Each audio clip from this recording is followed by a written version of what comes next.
Hello. Welcome, employee, to your new day job at Fazbear's Pizzeria, the home of fun and magic for kids and adults alike. Take some time to familiarize yourself with the ins and outs of the establishment, the diner, the arcade, the stage, and more.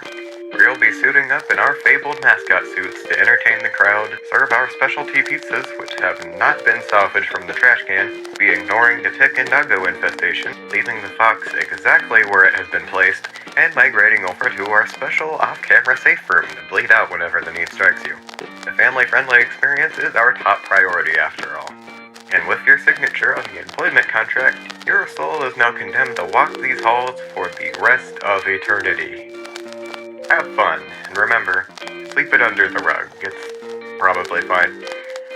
Such was the case of our fabled tangerine protagonist, Jack Kennedy. Your average middle-aged worker in the search of the standard 9-to-5, but would find anything but in the negligible company of Freddy Fazbear's Family Diner. You know, the brand infamous for mass child disappearances, shady business practices, and paranormal activity more than certain to give a night shift guard more than a quirky time, as we already know.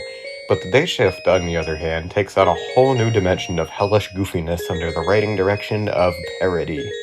Likely a concerning amount of alcohol. You really can't step 2 feet or get any work done for that matter without some bullshit happening. Like an empire of doggos residing in a bathroom stall, armed invasions from competing brands, eldritch terrors, foxes on stripper poles, toddlers whose spite can allegedly survive past the fall of man, the works.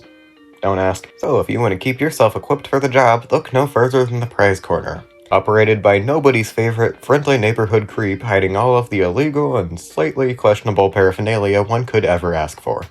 You got wrenches, tasers, cigarettes, and firecrackers capable of demolishing bathroom urinals, crowbars to redeem wastes of the Faz budget, and the somewhat normal items.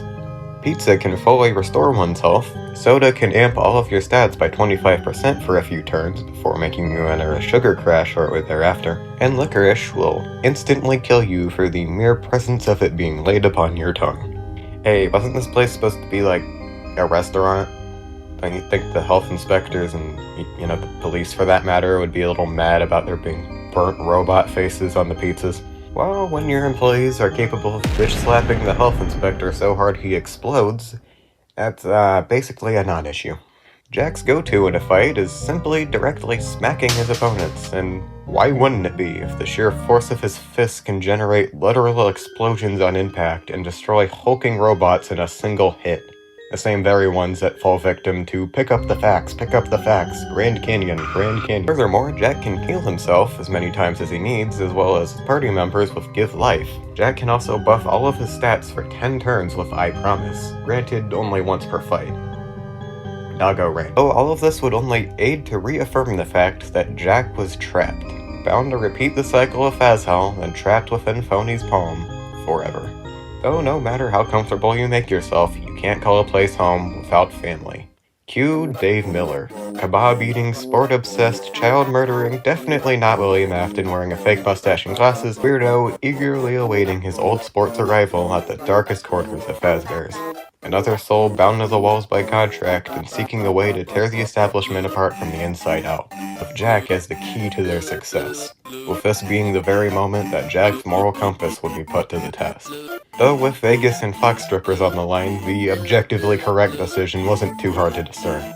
Kickstarting the fan favorite and worst partner-in-crime duo ever conceived, with the act of foiling a sting operation by blowing up an animatronic to burn the building to ashes being just the beginning of their aubergine antics, and with Jack being put through the absolute ringer as a result.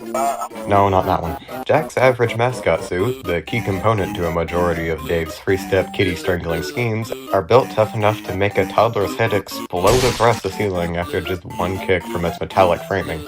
Albeit these suits are very prone to experience spring lock malfunctions from reckless movement, which penetrate your entire body with metal spikes until you slowly, painfully bleed to death. But Jack is no stranger to surviving even those, and that's just the beginning of Jack's oddly superhuman endurance. He's been attacked by a flock of pelicans, survived dog euthanasia, once at least, and can operate near an animatronic who's stated to be as radioactive as Chernobyl, with zero negative effects to his bodily health. He did physically destroy the entirety of Reddit though, so there are some redeeming characteristics at play here.